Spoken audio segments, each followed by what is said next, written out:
मीनल के ससुराल में मीनल की सास पुष्पा और उनके साथ मीनल की जेठानी कीर्ति भी रहा करती थी। मीनल का पति अमित बहुत ही सीधे साधे नेचर का इंसान था।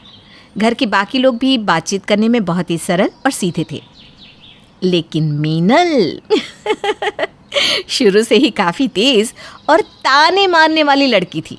उसे सीधे मुंह किसी से बात करना आता ही नहीं था, ना ही घर के काम करने में उसकी कोई खास दिलचस्पी थी। इसी के चलते मीनल ने अपने ससुराल वालों की नाक में दम करके रखा था।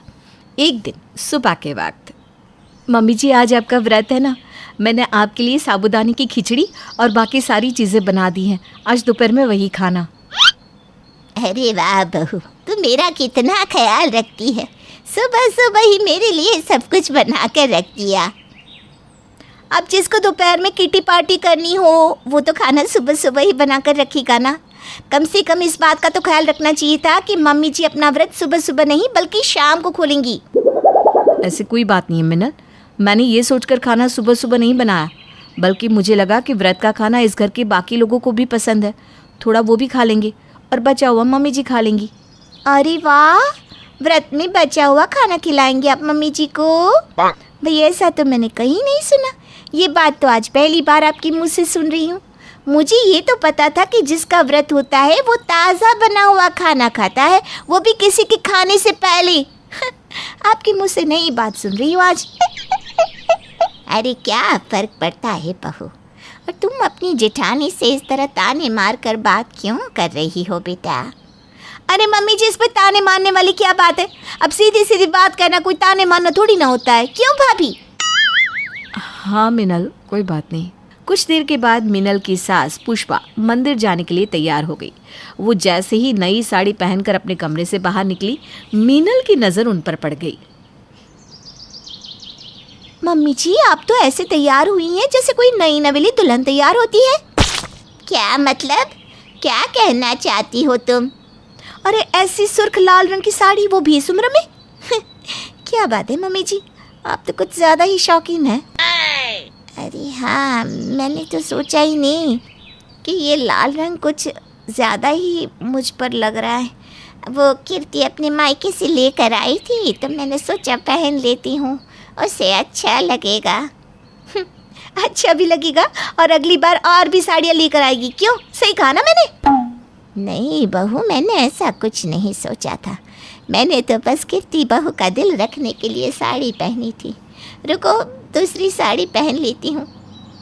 इतना कहकर पुष्पा फिर से अपने कमरे के अंदर चली जाती है और इस बार वो बहुत ही हल्के रंग की साड़ी पहनकर अपने कमरे से बाहर निकलती है। अरे मम्मी जी, आपने व्रत रखा है, मंदिर पूजा करने जा रही है, किसी के यहाँ मातम में थोड़ी ना जा रही है। ये क्या सफ़ेद रंग की साड़ी पहनकर चली आई आप? अब और क्या करूं, लाल रंग की साड़ी पहनती हूँ तो कहती हो कि नई नवेली दुल्हन लगती हूँ। अब सफ़ेद पहनी तो कह रही हो मातम मनाने जा रही हो। अरे आखिर मैं करूँ तो क्या करूँ? हाँ, वैसे ये बात भी सही है।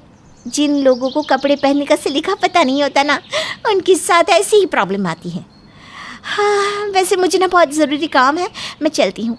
ये सारा डिस्कशन ना आप कीर्ति भाभी से कर लेना, उनके पास तो कोई काम धाम है नहीं, मुझे तो बहुत काम करने हैं। अगले दिन जब कीर्ति ने अपने हाथों से एक पेंटिंग बनाई, पेंटिंग बहुत सुंदर थी और कीर्ति उसे घर के ड्राइंग रूम में लगाना चाहती थी, इसलिए वो पेंटिंग लेकर पुष्पा के पास आई। मम्मी जी, ये पेंटिंग हमारे ड्राइंग रूम में बहुत अच्छी लगेगी ना, आप ही बताइए कैसी है? अच्छा, ये पेंटिंग है क्या? मुझे लगा आपने ऐसी टाइम पास करने के लिए ब्रश को कलर में डाल डाल कर कुछ भी बना दिया। वैसे आजकल आप इन्हीं सब में लगी रहती है ना, तो भी मैं सोचूं आजकल भाभी किचन में तो नजर ही नहीं आती। दोनों टाइम का खाना कीर्ति बनाती है और तुम कह रही हो वो किचन में नजर नहीं आती? कैसी बात करती हो मिन्नल बहू? अरे मैं तो बस ये कह रही थी मम्मी जी कि अब भाभी ये पेंटिंग यहाँ लगा देंगी, सब आते जाते पूछेंगी किसने बनाई किसने बनाई, फिर 10 लोग 10 तरह की बात करेंगे। कैसी बात करेंगे लोग? अरे ये पेंटिंग ही तो है, इसके बारे में क्या बात करना। हाँ भाभी, है तो पेंटिंग ही, लेकिन बुरा मत मानना। अब देखिए इस पेंटिंग में जो औरत है उसकी शक्ल देखिए, कोई इसकी नाक में नुक्स निकालेगा तो आँख में। वैसे मुझे ना इसकी होंठ कुछ ज़्यादा ही भारी लग रहे हैं। अरे मीनल बहू, बाकी लोगों का तो पता नहीं, लेकिन तुम ज़रूर बेकार की बातें बना रही हो। अगर पेंटिंग के बारे में इतना ही पता है तो खुद क्यों नहीं बनाकर दिखाती? ओहो मम्मी जी, अब तो बुरा मान गई। वैसे भी मैं ना घर के कामों पर ध्यान देती हूँ, ऐसे टाइम पास नहीं करती। इतना कहकर मीनल वहाँ से चली जाती है। पुष्पा और कीर्ति उसे देखते रह जाते हैं। हे भगवान, क्या बहू मिली है मुझे, जब देखो तब ताने मारती रहती है। अगले दिन सुबह के वक्त पुष्पा के पास अपने भाई विनोद का फोन आता है। विनोद पुष्पा के घर आ रहा था। ये खबर पुष्पा ने जल्दी से अपनी दोनों बहुओं को सुना दी। अरे मीनल, कीर्ति, यहाँ आओ। क्या हुआ मम्मी जी, आप बड़ी खुश लग रही हैं। क्या बताऊँ, बात ही ऐसी है। मेरा भाई है ना विनोद, वो मुझे मिलने आ रहा है। इतने दिनों के बाद मामा जी को अपनी बहन की याद कैसे आ गई? अरे अब तुम अपने ताने अपने पास रखो और ये सोचो मामा जी के लिए क्या बनाओगी खाने में। अच्छा, तो वो यहाँ सिर्फ खाना खाने आ रहे हैं? मुझे लगा उनको आपसे मिलना होगा। वैसे ज़माना ना बहुत बदल गया है। आजकल लोग किसी से मिलने नहीं बल्कि खाना खाने ही उनके घर जाने लगे। ऐसी बात नहीं है मिनल, लेकिन मामा जी हमारे घर आएंगे तो हमें उनके लिए कुछ अच्छा तो बनाना ही होगा ना। वही तो कीर्ति ठीक कह रही है। तुम दोनों ना पनीर, पुलाव, पुड़िया, कचौरी, गुलाब जामुन और खीर ये सब बना लेना, ठीक है? ऐसा लग रहा है मामा जी अपने साथ 10-20 और भी मामा जियों को लेकर आ रहे हैं। हे भगवान, कैसा बोलती हो तुम मीनल बहू। पर मिनल का कोई इलाज नहीं है। अगले दिन पुष्पा का भाई विनोद यानी कि मामा जी पुष्पा के घर आ जाते हैं और उनको सारा खाना परोसा जाता है। अरे दीदी, इतना सारा खाना, ये सब किसने बनाया? और कौन बनाएगा भैया, मेरी दोनों बहुओं ने बनाया। मम्मी जी, ये कहिए कि बनाया नहीं, आपने बनवाया है। क्या कहना चाहती हो मिनल बहू? अरे आप नहीं जानती मामा जी, आपके आने की खबर सुनकर तो मम्मी जी ने इतने सारे खाने का ऑर्डर दे दिया था हम दोनों को, जैसे हम दोनों बहुएं नहीं चलते फिरते रेस्टोरेंट है। इसकी बातों पर ना ध्यान मत दो, इसे मजाक करने की आदत है। छोटी बहू है ना घर की, कुछ भी बोल देती है, कोई बात नहीं। विनोद, इसकी बात का बुरा ना मानना। अरे नहीं नहीं दीदी, कैसी बात करती हो? आपकी बहू मेरी भी तो बहू है ना, इनकी बातों का बुरा क्या मानना। वैसे मामा जी, शाम को आप क्या खाएंगे? छोले भटूरे, पाव भाजी, दाल मखनी, या फिर सारा बना दो? अब आप घर पर आए तो एक दो चीज़ से तो काम चलेगा नहीं। हमने तो सुबह के वक्त भी घर को पूरा का पूरा 5 स्टार होटल बना दिया है, शाम के वक्त भी 2-3 स्टार तो बनाना ही पड़ेगा ना। अरे इस उम्र में ना मुझसे ये सब नहीं खाया जाता, इतना कुछ बनाने की ज़रूरत नहीं है। मैं तो इस खाने में से भी बहुत थोड़ा सा खा पाऊँगा। मम्मी जी, जब मामा जी इतना खाना खाते ही नहीं तो बनवाने की क्या ज़रूरत थी? ओह अच्छा अच्छा अच्छा अच्छा, आपको दिखावा करना था ना कि आपकी बहू इतना अच्छा खाना बनाती हैं। ऐसी कोई बात नहीं बहू, लेकिन घर में जब मेहमान आते हैं तो 10 चीज़ें बनानी पड़ती हैं। हाँ, बात तो सही है मम्मी जी। वैसे भी आपको क्या फ़र्क पड़ता है? आपको तो सिर्फ ऑर्डर देना होता है ना। अरे बातें तो ऐसे बना रही हो जैसे सारा का सारा खाना तुमने बनाया है। बनाया नहीं तो क्या हुआ? कीर्ति भाभी को बनाते हुए तो देखा है ना। बेचारी कीर्ति भाभी से पूछो ज़रा, उनके हाथों में कितना दर्द हो रहा है। खुद खाना बनाया भी नहीं और दूसरों के लिए भी अपने ताने मारने की आदत को छोड़ने को तैयार नहीं थी मीनल। खैर, मामा जी तो चले गए। कुछ ही दिनों में पुष्पा का जन्मदिन आने वाला था, तो कीर्ति ने अपनी सास के लिए जन्मदिन की पार्टी रखने के बारे में सोचा। कीर्ति कई दिनों से पार्टी की तैयारियों में जुट गई थी। उसने खुद अपने हाथों से पुष्पा के लिए केक बनाया था। बर्थडे वाले दिन कीर्ति ने पुष्पा की कुछ खास सहेलियों को इनवाइट किया। इन सब तैयारियों के दौरान हमारी मीनल कोई काम नहीं करती थी। हाँ मम्मी जी, ये देखिए, मैंने आपके लिए केक बनाया है। केक को देखते ही जहाँ बाकी के सब लोग खुश हो रहे थे, वहीं मीनल ज़ोर ज़ोर से हंसने लगी।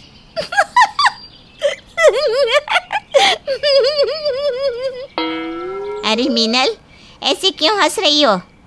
क्या बताऊं मम्मी जी, मेरी तो हंसी नहीं रुक रही। अरे लेकिन हुआ क्या है, बताओ तो सही। ये केक बनाने के लिए कीर्ति भाभी इतने दिन से पागलों की तरह लगी हुई थी। मुझे तो लगा कि न जाने कीर्ति भाभी मम्मी जी के लिए क्या बना रही है।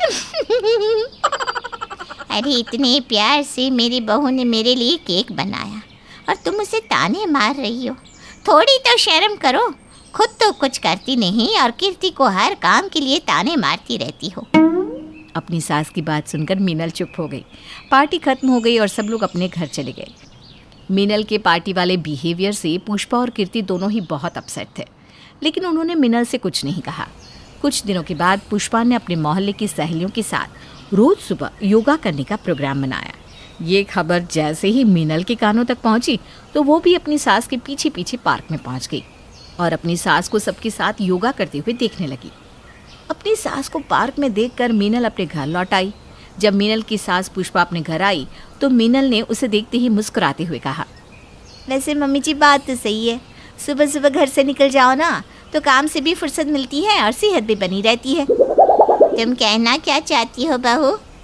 अरे मम्मी जी यही कि आप कितना अच्छा काम कर रही हैं। बस सुबह सोकर उठती है और निकल जाती है जूते पहनकर अपनी सहेलियों से मिलने।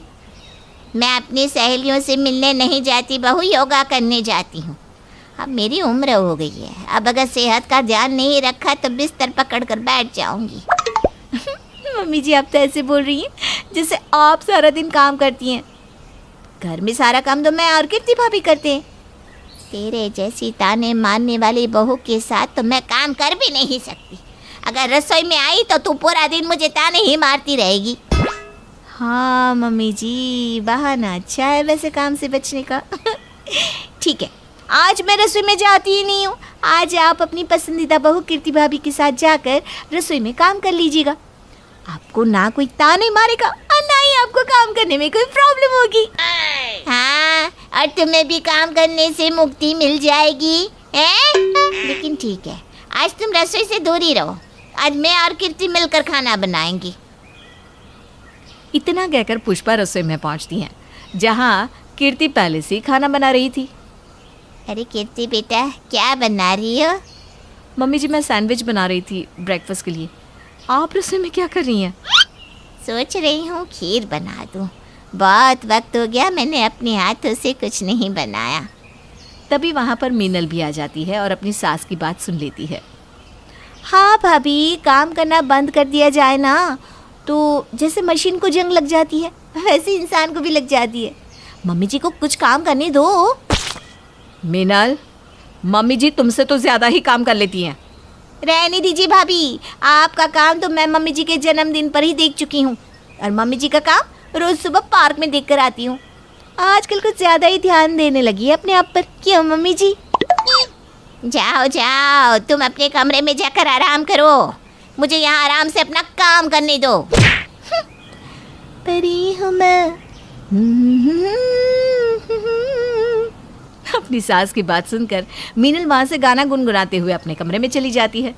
दोपहर के वक्त जब सब लोग खाना खाने बैठते हैं तो खीर का निवाला मुंह में डालते ही मीनल मुंह बिगाड़ती है।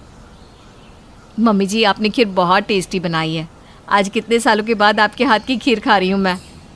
हाँ, मुझे भी लग रहा है कि मम्मी जी को ना खीर बनाते रहना चाहिए। ऐसा क्यों कह रही हो? क्या हुआ? वो क्या है ना मम्मी जी, आपको शायद अब किचन में काम करने की आदत नहीं रही ना। मेरा मतलब खीर का स्वाद चखकर तो कुछ ऐसी फीलिंग आ रही है। अरे लेकिन खीर तो बहुत अच्छी बनी है मीनल। अरे भाभी, लगता है आपको खीर का असली स्वाद पता नहीं। आपने कभी खीर खाई नहीं होगी ना, इसलिए ये खीर आपको अच्छी लग रही है। और इस तरह से मीनल बात बात पर सबको ताने मारती थी। इस बात का पुष्पा को बहुत बुरा लग रहा था। उसे मीनल को सुधारने का कोई तरीका नहीं मिल रहा था। अगले दिन जब मीनल सोकर उठी तो उसने देखा कि घर में एक बहुत ही कड़क मिजाज दिखाई देने वाली बुजुर्ग सी औरत बैठी हुई है। आओ बहू, इनके पैर छुओ। तुम इनसे कभी मिली नहीं ना, ये दूर के रिश्ते की बुआ जी है। आजकल तो पास के रिश्तेदार घर नहीं आते, तो दूर के रिश्तेदारों को कोई कैसे पहचानेगा? ये कैसे पैर छू रही हो? तुम्हें ठीक से पैर छूना नहीं आता क्या? जाओ मेरे लिए बढ़िया अदरक की चाय बना कर ले आओ। मीनल चुपचाप वहाँ से चली जाती है। चाय पीने के बाद बुआ जी मुंह बिगाड़ते हुए मीनल की तरफ देखती हैं। क्या हुआ बुआ जी? चाय में अदरक डाला है या अदरक में चाय? लगता है अदरक कुछ ज्यादा ही सस्ती है इन दिनों। नहीं तो बुआ जी, ऐसी कोई बात नहीं है। अच्छा ठीक है, चलो अब एक काम करो, जल्दी से मेरे लिए नहाने का पानी गर्म करो। पाँव में मेहंदी नहीं लगी ना, जरा जल्दी जल्दी पैर चलाओ। हे भगवान, ये बुआ है या तानों की दुकान? सीधे मुंह तो बात ही नहीं करती, और ये ऐसे मेरे पीछे क्यों पड़ी हुई है? मैंने क्या किया? बुआ जी जैसे ही बाथरूम में पहुंची वैसे ही मिनल को जोर से आवाज़ देने लगी। मिनल घबराती हुई उनके पास पहुंची। क्या हुआ बुआ जी? तुम अपने घर में चाय से नहाती हो क्या? नहीं तो बुआ जी, आप क्या कहना चाहती हैं? इतना गर्म पानी भर कर रखा है चाय जैसा, क्या है ये? सॉरी बुआ जी, गलती हो गई। अंग्रेज चले गए पर सॉरी का ठेका तो हमारी मिनल बहू को देकर गए। बुआ जी के ताने मारने की आदतों से अब मीनल परेशान होने लगी थी। उसे समझ में नहीं आ रहा था कि बुआ जी उससे चाहती क्या थी। लेकिन इन सब में एक चीज़ अच्छी ये हुई कि बुआ जी से बचने के लिए मीनल घर के कामों में अपने आप को बिजी रखने लगी और अब वो किसी से ताने मारकर बात भी नहीं करती थी। एक दिन शाम के वक्त जब मीनल आराम से अपने कमरे में बैठी थी तो पुष्पा ने उसे आवाज़ दी। अरे मिनल बहू, जरा बाहर तो आओ। क्या हुआ मम्मी जी? जाकर छत से कपड़े ले आओ बेटा। मम्मी जी, आप कीर्ति भाभी को बोल दो ना, वो ले आएंगी। क्यों, तुम्हारे पैरों में मेहंदी लगी है? हैं? जाकर ले आओ कपड़े। देखो बहू, कभी भी बारिश आ सकती है, जाओ जल्दी करो। मम्मी जी, अभी तो नहीं लग रहा बारिश आएगी, थोड़ी देर में लाती हूँ ना। तो क्या बारिश का इंतजार करोगी? कब बारिश बरसे कब कपड़े उतारने जाओ। जाती हूँ बुआ जी। अगले दिन बुआ जी अपने घर वापस लौट जाती है। सुबह सुबह कीर्ति चाय लेकर अपनी सास के पास आती है। अरे मिनल, आज तुम जल्दी उठ गई, लो तुम भी चाय पी लो। थैंक यू भाभी, वैसे चाय बहुत अच्छी बनाई है आपने।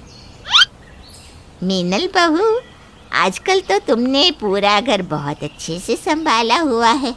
कीर्ति भी तुम्हारी बहुत तारीफ करती है।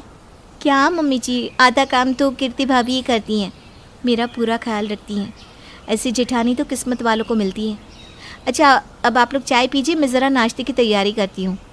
इतना कहकर मीनल वहाँ से उठकर चली जाती है। उसके जाने के बाद पुष्पा और कीर्ति उसे हैरान होकर देखते हैं, लेकिन अगले ही पल पुष्पा मुस्कुराने लगती है।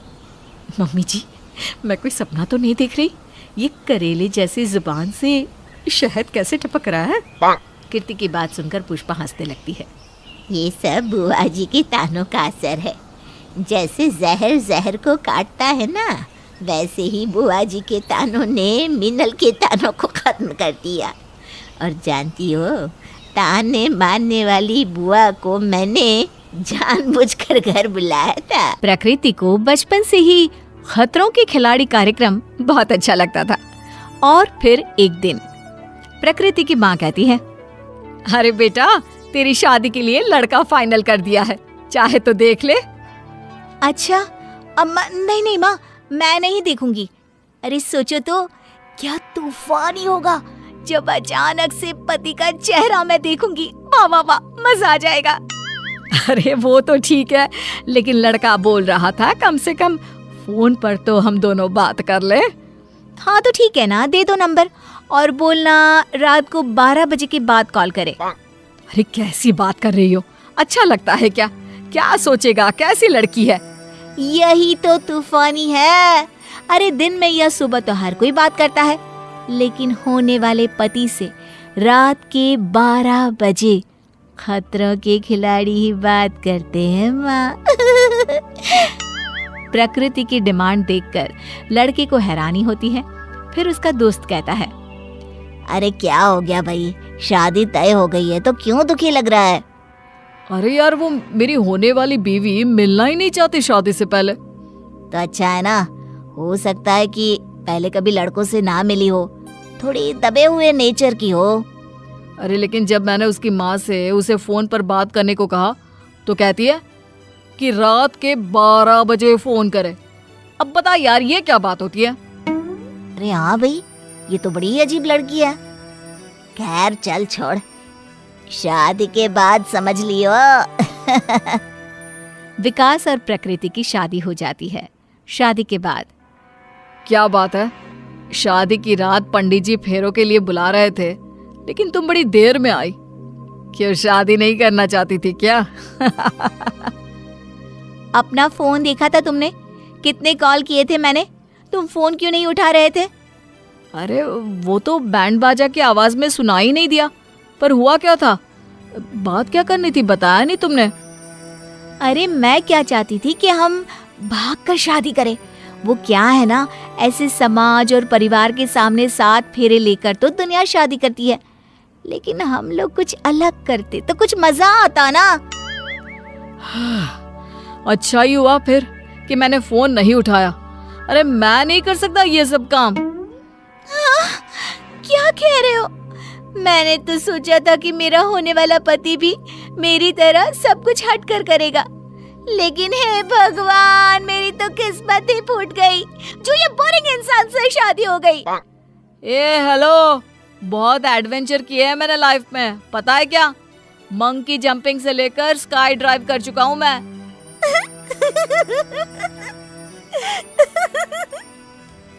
अरे रोहित शेट्टी का खतरों का खिलाड़ी नहीं देखते हो क्या? अच्छा सुनो, चलो ना रात को कहीं घूमने चलते हैं। और रात को नहीं, सुबह सुबह चलेंगे। अभी यार सेफ नहीं होता बाहर जाना। वही तो कर रहा है, जो सेफ है वो तो सब करते हैं, मैं तो वही करती हूँ जो सेफ ना हो, बोले तो तूफानी। विकास क्या करता, नई नई बीवी के सामने एक ना चली। अरे ठीक है बाबा, ठीक है, लेकिन पहले माँ से तो पूछ लूं। हाँ बे, फिर वही गलती। क्यों पूछना है माँ से? 1-2 घंटे में वापस आ जाएंगे। वो दिख रही है ना खिड़की, बस वहीं से होकर निकलते हैं। विकास और प्रकृति घर में किसी को बिना बताए खिड़की से चले जाते हैं, लेकिन आधी रात में यूं लड़की के साथ घूमते देख एक हवलदार उन्हें रोकता है। ए लड़के, इधर आ, कहाँ रात में घूम रहा है? और ये लड़की कौन है? बताओ क्या? हे भगवान, कितना तूफानी है ना ये पुलिस का केस। अरे चुप रहो, पुलिस वालों को बता देते हैं कि हम मियाँ बीवी हैं। पागल हो? फिर तो वो हम लोगों को छोड़ देगा, ना डंडा ना जेल। विकास प्रकृति की बात नहीं सुनता और पुलिस वाले से कहता है, अरे सर कैसी बात कर रहे हैं, ये मेरी बीवी है, हम लोगों की शादी हुई है। अरे क्या सबूत है कि ये तेरी बीवी है? ये इसके हाथ में चूड़ियां देखी? अरे तो शहर में जितनी औरतें चूड़ी पहनकर घूम रही है, सबकी सब क्या तेरी बीवी है?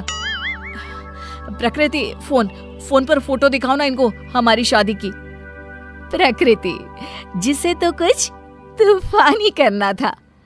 कैसी शादी? क्या बात कर रहे हो? अरे शादी होगी तब तो फोटो होगी ना। ये बोलकर प्रकृति विकास को आंख मार देती है। प्रकृति प्लीज, ये मजाक का वक्त नहीं है, लेने के देने पड़ सकते हैं। चलो जेल, दोनों एक नंबर के फर्जी लग रहे हो। विकास को आइडिया आता है। माँ, मेरी माँ से बात करिए, वो आपको सब सच बता देगी। लेकिन हमारे फोन में तो बैलेंस ही नहीं है, ना ही नेटवर्क आ रहा है, फिर कैसे होगी माँ से बात? माँ का नंबर तो याद होगा ना, ला नंबर दे, मैं लगाता हूँ अपने फोन से। पुलिस वाला विकास की माँ को फोन करता है। हाँ जी, या आपका लड़का यहाँ आधी रात को एक लड़की के साथ घूम रहा है। माँ, जिसे तो कुछ पता ही नहीं था। पागल हो गए हो? अरे किसने भर्ती कर लिया तुम्हें पुलिस की नौकरी में? मेरा बेटा और बहू अपने कमरे में सो रहे हैं। बस जी माँ जी, यही जानना था। विकास पीछे से चिल्लाता है। माँ, अरे माँ सुनो तो माँ। चलो चलो जेल चलो। जेल? वाह वाह वाह।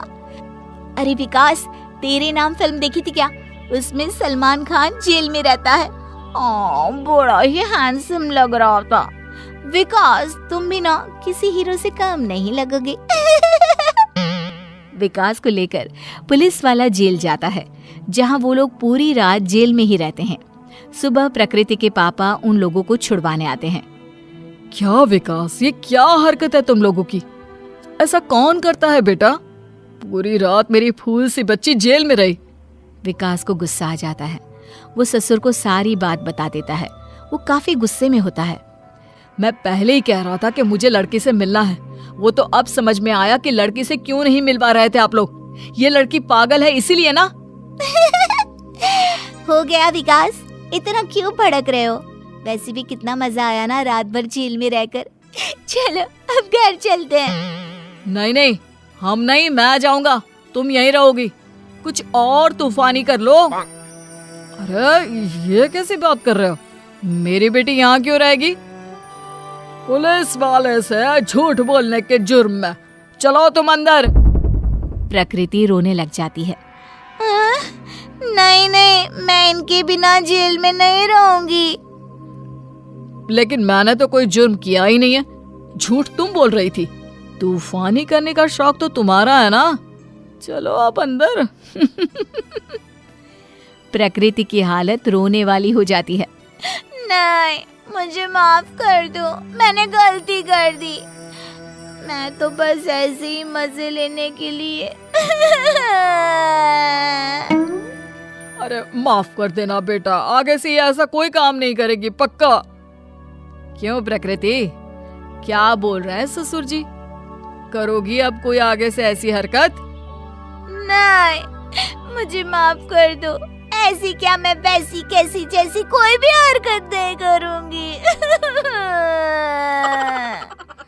अच्छा ठीक है, रोना बंद करो। वो पुलिस वाले को इशारा करता है और पुलिस वाला जेल का दरवाजा खोल देता है। वैसे जेल से भागा कैसे जाता है? क्या? नहीं नहीं, कुछ नहीं। चलो घर चलते हैं।